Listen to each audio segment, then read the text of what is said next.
الحمد لله وكفى وسلام على حبيبه المصطفى أما بعد فأعوذ بالله من الشيطان الرجيم بسم الله الرحمن الرحيم ومن أظلم ممن منع مساجد الله أن يذكر فيها اسمه وسعى في خرابها صدق الله مولانا العظيم۔ بارگاہ رسالت میں آپ صلی اللہ علیہ وسلم میں درود پاک کا ہدیہ پیش کریں۔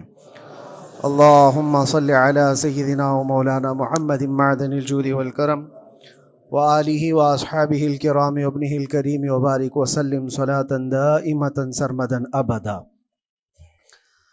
اللہ عز و جل قرآن عظیم میں ارشاد فرماتا ہے، اس سے بڑا ظالم کون جو اللہ کی مسجدوں میں اللہ کا ذکر کرنے سے روکتا ہے، وہ سب سے بڑا ظالم ہے۔ ومن اظلم ممن منع مساجد اللہ، اللہ کی مسجدیں، اللہ کا گھر اس کے ذکر پاک کے لیے ہوتی ہیں، اس کی عبادت کے لیے ہوتی ہیں، اور جو اللہ تبارک و تعالیٰ کے ذکر سے اور اس کی عبادت سے روکے، اللہ قرآن میں فرماتا ہے وہ سب سے بڑا ظالم ہے۔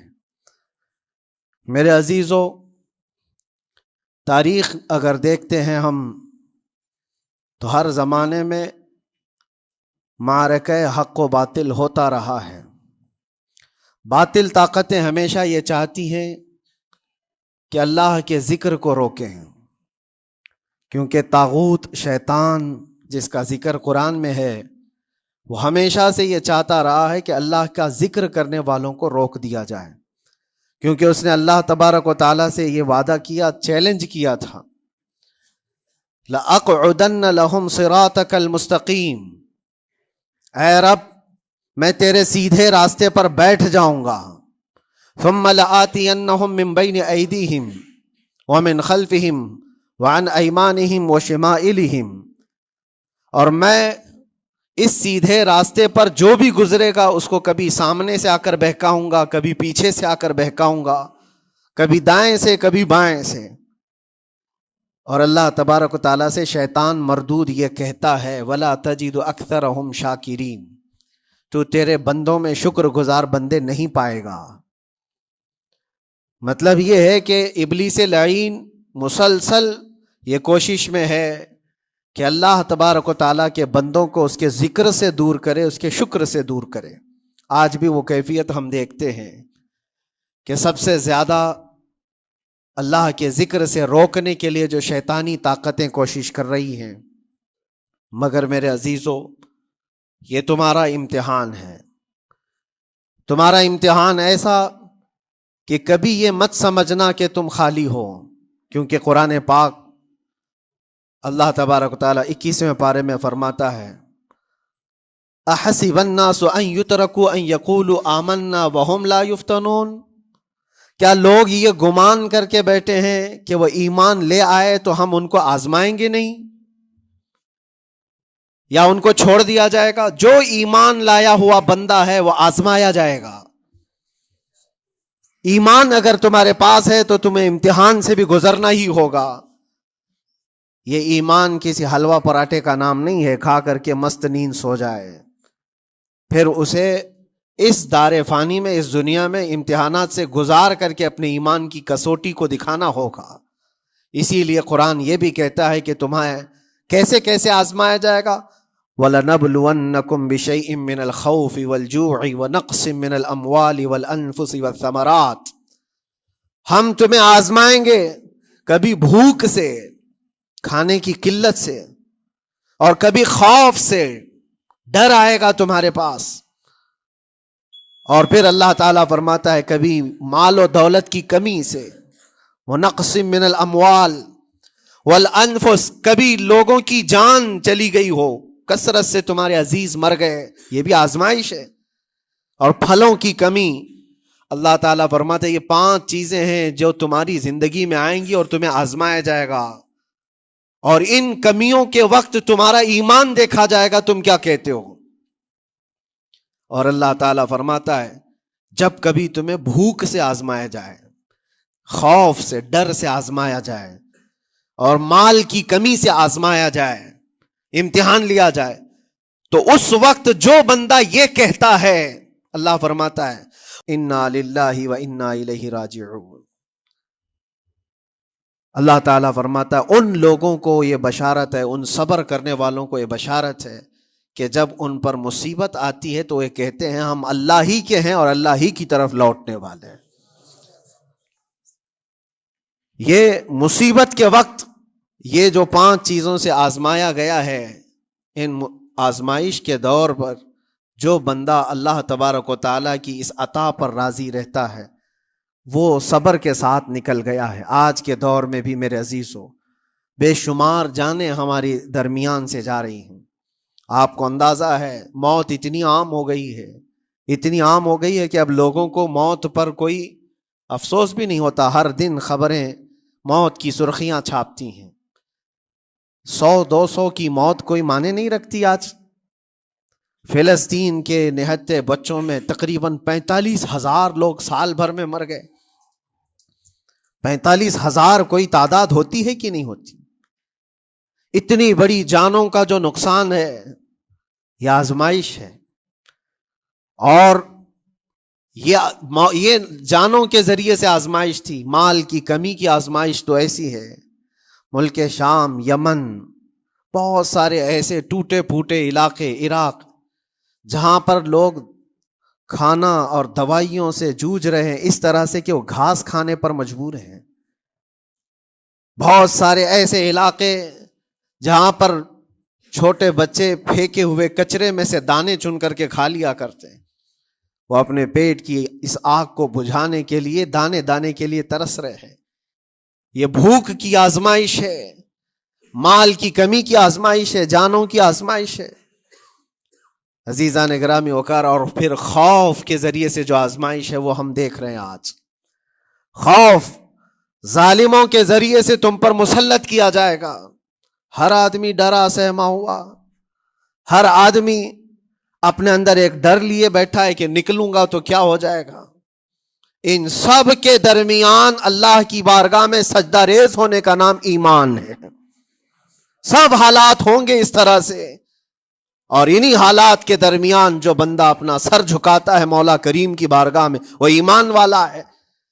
آؤ اگر ایمان کی کمال کی مثال دیکھنا ہے تو کربلا کے میدان میں کون کون سی آزمائشیں تھی۔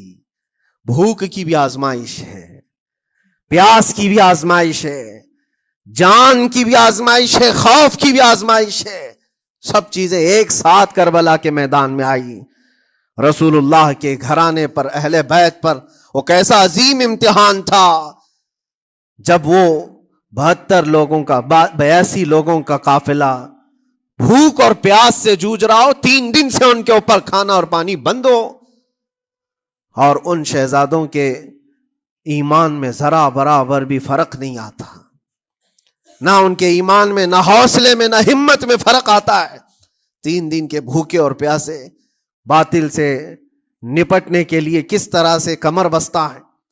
یہاں تک کہ بھوک کی شدت ایسی تھی کلیجہ منہ کو آئے، 6 ماہ کا بچہ بھی روتے روتے زبان جس کی سوکھ گئی ہو، وہ ماں جو بچے کو دودھ پلاتی ہے اس کے سینے سوکھ چکے ہوں، دودھ ختم ہو چکا ہو ماں کے پستانوں میں، کیسی قلت ہوگی۔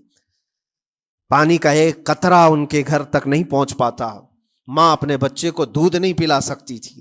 اس سے زیادہ کیا آزمائش تھی یہ بھوک اور پیاس کی آزمائش۔ پھر جانوں کی آزمائش تو ایسی، اللہ اکبر، 56 سال کی عمر کا وہ شہزادہ عالی وقار، سیدہ کائنات فاطمۃ الزہرا کا نور نظر، امام عالی مقام سید الشہداء امام حسین رضی اللہ تعالیٰ عنہ، جب میدان کربلا میں لاشوں کو اٹھاتے تھے، کتنی لاشیں اٹھائی، کبھی بیٹے کی، کبھی بھتیجے کی، کبھی بھانجے کی، کبھی بھائیوں کی، کبھی عزیزوں کی۔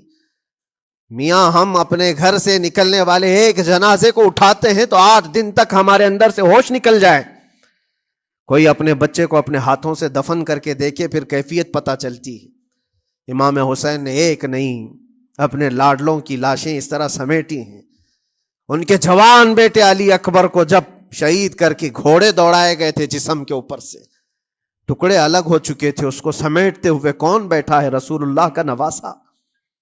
اور 6 ماہ کے بچے کو ہاتھ کے اندر ظالموں نے تیر سے ایسا مارا تھا کہ حلقوم پہ چلا گیا ہو، اور 6 ماہ کے علی اصغر کا خون جب امام حسین کے چہرے پر اچھل جاتا ہو، کسی باپ کے ہاتھ میں بیٹا وفات کر جائے اور پھر وہ لے کر کے خیمے میں آئے اور ادھر سے بلکتی ہوئی ماؤں کو اور بہنوں کو بھی دیکھے، ان میں بھی صبر کی تلقین دے۔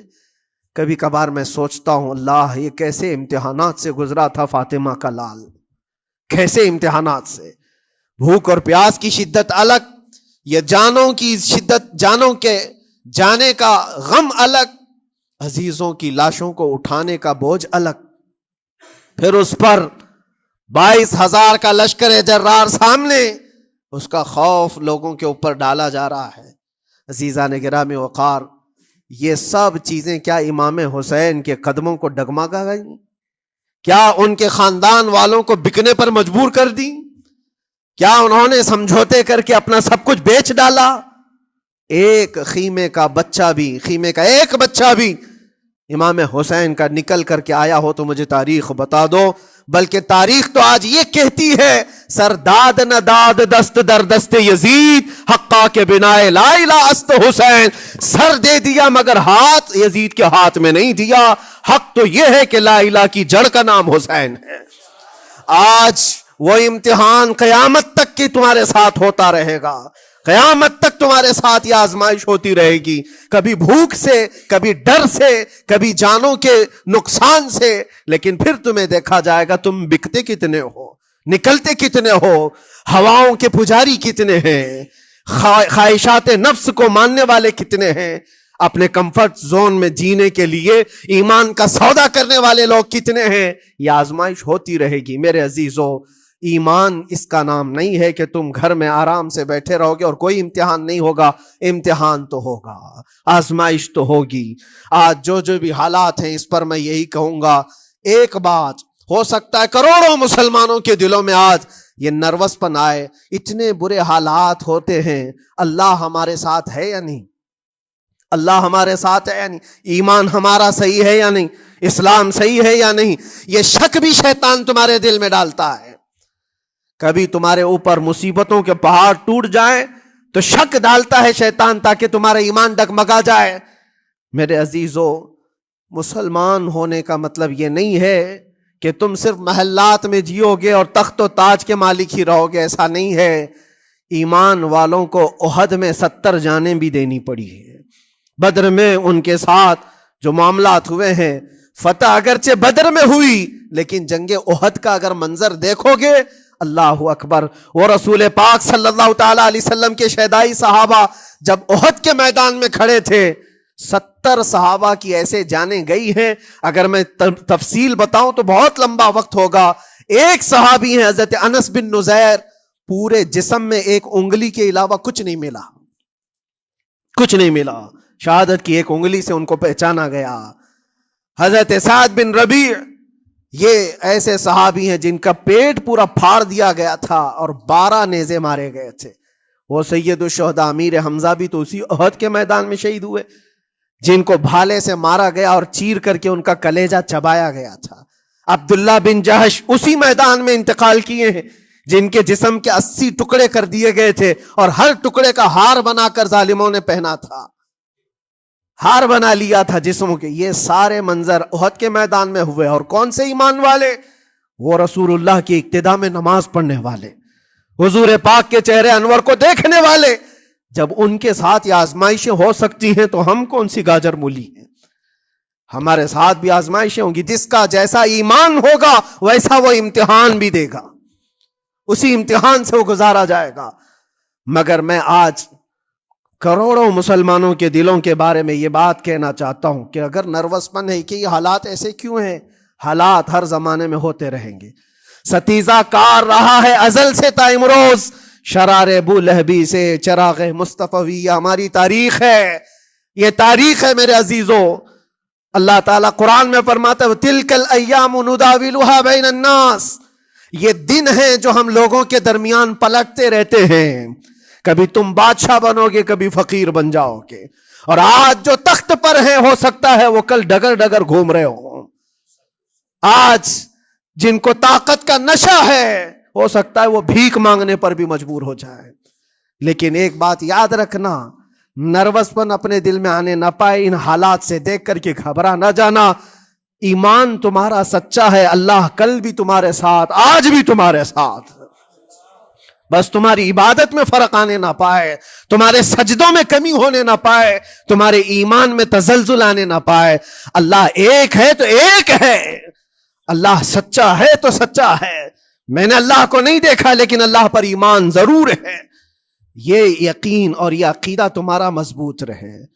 ہاں ہمیں معلوم ہے، کچھ لوگ ہم سے پوچھتے بھی ہیں، اللہ تبارک و تعالیٰ پوری کائنات کا مالک جس نے ہر چیز پیدا کیا اور اس کی عبادت کرنے والے ہو آپ، لیکن پھر اسی اللہ رب العزت کی یہ مسجدیں کیوں ڈھائی گئی؟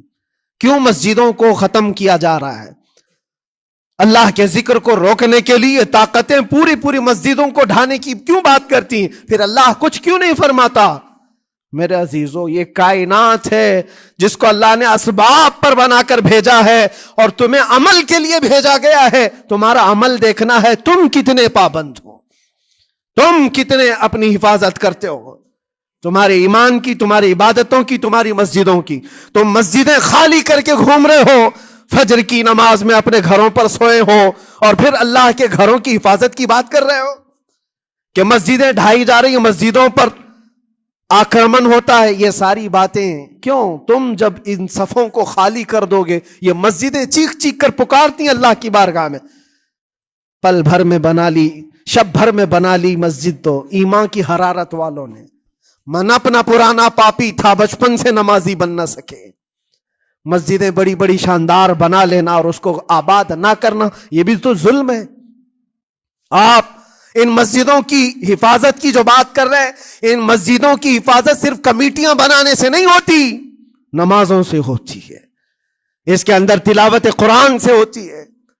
عزیزان گرامی، اور پھر یہ بات ان ظالموں کے لیے کہ اگر وہ ہاتھ لگا کر مسجدوں کو اٹھانا پھینکنا اس کو اپنی طاقت کا ذریعہ سمجھتے ہیں تو سمجھ لو تھوڑے دن کی بات ہے. اگر اسی کا نام طاقت ہے کہ عبادت گاہوں کو مسمار کر کے طاقت کے تخت کو بٹھایا جائے، تو یاد رکھنا بڑھتے بڑھتے بڑھتے تمہارا نشہ کہیں تمہیں فرعون نہ بنا دے. اور اگر فرعون بن گئے تو انتظار کرو، اللہ تعالیٰ بڑے بڑے فرعونوں کو صرف پانی سے ہلاک کرتا ہے. بہت بڑے بڑے نمرودوں کو اللہ تعالیٰ مچھر سے ہلاک کرتا ہے. وہ ابرہہ بھی تو آیا تھا جو کعبہ ڈھانے کے لیے آیا تھا، ہاتھیوں کا لشکر لے کر آیا تھا، جس کا ذکر قرآن پاک میں الم تر کیف فعل ربک باصحاب الفیل. اے محبوب، کیا آپ نے نہیں دیکھا ہاتھی والوں کے ساتھ اللہ نے کیا معاملہ کیا؟ پورا ہاتھیوں کی فوج لے کر آیا تھا کعبے کو ڈھانے کے لیے. ہوا کیا؟ کعبہ کو ڈھانے کے لیے اتنی خطرناک فوج تھی اور مکہ والوں میں لڑنے کی اتنی طاقت نہیں تھی. اللہ کریم نے ابابیل چڑیوں کی ایک فوج کو بھیجا. ہاتھی کہاں اور چڑیا کہاں؟ کوئی مقابلہ ہوتا ہے؟ کوئی مقابلہ ہے؟ تصور میں نہیں آتا. لیکن رب تبارک و تعالیٰ کا ایک دستور ہے، بڑی بڑی طاقتوں کو چھوٹی طاقتوں سے ہلاک کرتا ہے. چھوٹی چھوٹی سی چڑیاں ایک ہاتھ میں تمہارے آ جائیں، ایک چونچ میں اور دو پاؤں میں کنکریاں لے کر آتی تھی، اوپر سے صرف وہ کنکریاں گراتی، ہاتھیوں کے پیٹ پھٹ جاتے اور آگ لگ جاتی تھی. اللہ تبارک و تعالیٰ کی طاقت کا یہ مشاہدہ، قوت کا ایک ہلکا سا اظہار جو مکہ کی ان وادیوں میں ہوا منا، اور اللہ تعالیٰ فرماتا ہے فَجَعَلَهُمْ كَعَصْفٍ مَأْكُولٍ. اللہ نے ان کو ایسا کر دیا جیسے کھائی ہوئی مرغی ہوتی ہے، نوچ نوچ کر کے کھا کر چھوڑی ہوئی مرغی ہو. پوری فوج کی حالت ایسی ہو گئی تھی. کعبہ مکرمہ کو ڈھانے کے لیے آئے، تب اللہ تبارک و تعالی ظالموں کو کس طرح سے نیست و نابود فرمایا. ہمیں یقین ہے میرے عزیزوں، اللہ تبارک و تعالی وہ ابابیل بھیجنے والا مولا آج بھی زندہ اور ہمیشہ زندہ رہے گا. وہ حی اور قیوم ہے، ہمیشہ سے زندہ ہے اور ہمیشہ زندہ رہے گا. لیکن تمہارا امتحان ہوتا رہے گا، تمہارا امتحان ہوتا رہے گا. اللہ کے نبی صلی اللہ تعالی علیہ وسلم کے لیے مدد آئی ہے تو اس کا مطلب یہ نہیں ہے کہ وہ صرف بیٹھ کر کے مدینے میں دعائیں کرتے تھے؟ نہیں، عمل کے میدان میں اترے بھی ہیں۔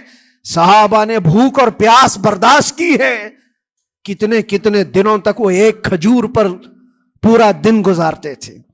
پیوند لگے کپڑے، حضرت ابو ہریرہ فرماتے ہیں ہم تو ایک جنگ سے ایسے واپس آئے تھے کہ ہمارے پاؤں کے پورے ناخن اکھڑ گئے تھے، پاؤں کے ناخن اکھڑ گئے۔ خندق کے میدان میں خود نبی پاک صلی اللہ علیہ وسلم اپنے ہاتھوں سے خندق کھودتے رہے، اور پیٹ پر پتھر باندھنا، یہ سب مشقتیں، سٹرگل کیا ہے۔ پھر اللہ سے یہ دعا کیا مولا تو اپنی مدد بھیج دے، تو اپنے رحم و کرم کی بارشیں برسا، اور ہم یہاں مست کھا پی کر کے پھر دعا کرتے ہیں مدد آ جائے۔ تم نے محنت کون سی کی، کون سی مشقت کی؟ میرے عزیزو، اگر محنت و مشقت میدان میں اتر کر کرنے کا موقع نہیں ہے تو عبادتیں تو کرو اپنی پوری، اپنی نمازیں تو کمپلیٹ کر لو، اور اللہ کو راضی کرو۔ اپنے گناہوں سے اگر وہ غضبناک ہے تو توبہ کرو۔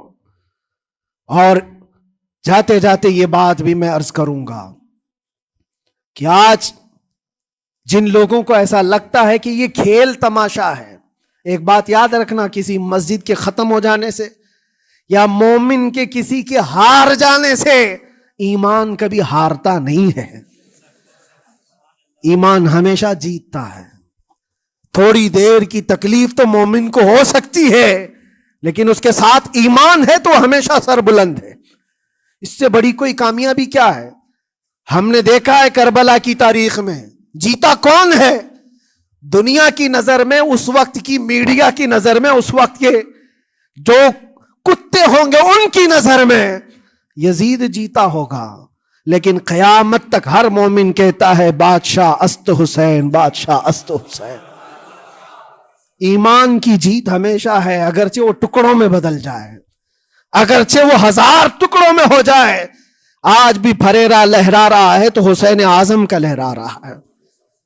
اسی لیے یاد رکھو، صرف تخت پہ چڑھ کر بیٹھنے کا نام جیت نہیں ہے۔ ابھی الیکشن بھی گزرا، کچھ لوگ نروس ہوں گے کہ ہم ہار گئے۔ اگر وہ ایمان والے ہیں، سچے ایمان والے ہیں، تو انہیں یاد رکھنا چاہیے جیت اور ہار صرف تخت حاصل کرنے کا نام نہیں ہے، دلوں پر حکومت کرنے کا نام جیت ہے۔ اور آج 800 سال گزر گئے، ہند الولی سلطان الاولیاء غریب نواز کی حکومت ہم سب پر قائم ہے۔ کس بات کی حکومت ہے یہ دلوں کی حکومت ہے۔ اور وہاں جو ہاتھ لگانے کی کوشش کر رہا ہے وہ اپنے ہاتھوں کو بچا لے، آگ تمہارا انتظار کر رہی ہے، آگ تمہارا انتظار کر رہی ہے۔ اس لیے کہ اللہ فرماتا من عادی لی ولیا فقد آذنتہ بالحرب، جس نے میرے ولی سے دشمنی کی میں اس کو اپنے ساتھ جنگ کا اعلان کرتا ہوں۔ آؤ رب تعالیٰ سے جنگ کرنے کے لیے تیار ہو؟ اللہ کے ولی سے مقابلہ کرنا چاہتے ہو؟ اللہ کے ولی کو چھونا چاہتے ہو؟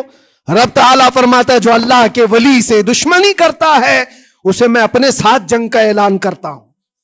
ہے کسی کی ہمت و طاقت اللہ سے جنگ کرنے کی؟ تو جو یہ چاہتے ہیں کیڑے مکڑوں کی موت مرو گے، اس سے بھی خطرناک ذلیل ہو کر مر جاؤ گے۔ اجمیر معلیٰ یہ صرف اور صرف ایک دھرتی کا نام نہیں ہے، اللہ کے ولی کی آباد کی ہوئی مقدس زمین ہے۔ اور ہم سنیوں کی آستھا ایسے ہے، امام اہل سنت فاضل بریلوی اعلیٰ حضرت فرماتے ہیں دنیا بھر میں جہاں دعائیں قبول ہوتی ہیں ان جگہوں میں سے ایک جگہ کا نام اجمیر معلیٰ ہے، جہاں اللہ تعالیٰ دعائیں قبول فرماتا ہے۔ ہم اپنی آستھا ہی نہیں رکھتے میرے عزیزو، اپنی جان بھی حاضر ہے غریب نواز کے قدموں کے لیے۔ اس لیے میں کہنا چاہتا ہوں سرکار غریب نواز رضی اللہ تعالیٰ عنہ کے رکشک، یہ لوگ اگر یہ سمجھتے ہیں کہ مسلمان بکھر گئے ہیں، ٹوٹے ہیں، بکھرے ہیں، ان کے پاس کوئی طاقت نہیں، کوئی سیاست نہیں، اور ہم جس کو چاہیں آکرمن کر کے ختم کر دیں، ہو سکتا ہے ہم سب کو مار ڈالو تمہاری طاقت کے ذریعے، لیکن وہ غریب نواز ہے۔ اپنے باپ داداؤں کی تاریخ یاد رکھنا، پوچھنا، جو غریب نواز کو اٹھانے کی کوشش کیا اٹھ گئے ہیں، اور وہ دھرتی پہ آج بھی آباد ہے۔ انشاءاللہ قیامت تک اجمیر معلیٰ چمکتا رہے گا۔ سرکار غریب نواز رضی اللہ تعالیٰ عنہ کے آستانے سے جو فیض بٹتا ہے، اپنے اور غیر سب وہاں سے فائدہ اٹھاتے ہیں، سب لوگوں کو برابر فائدہ اٹھایا جاتا ہے۔ اسی لیے میرے عزیزو، یہ آزمائشوں کے دور میں میری صرف ایک ہی گزارش ہے، اپنا ایمان مضبوط کرو، اپنا ایمان مضبوط کرو۔ جیسی بھی مصیبتیں آئیں، طاقتیں آئیں، تمہارا سجدے سے سر دور نہ ہونے پائے، اللہ سے غفلت ہونے نہ پائے، تمہارے ذکر و اذکار میں کمی ہونے نہ پائے، مسجدوں سے دور بھاگنے کی کوشش نہ کرو، واپس آ جاؤ، اللہ کی رحمت قریب ہے۔ قرآن میں اللہ فرماتا ہے الا ان نصر اللہ قریب، آگاہ ہو جاؤ، بے شک اللہ کی مدد بہت قریب ہے۔ وآخر دعوانا الحمدللہ رب العالمین۔ السلام۔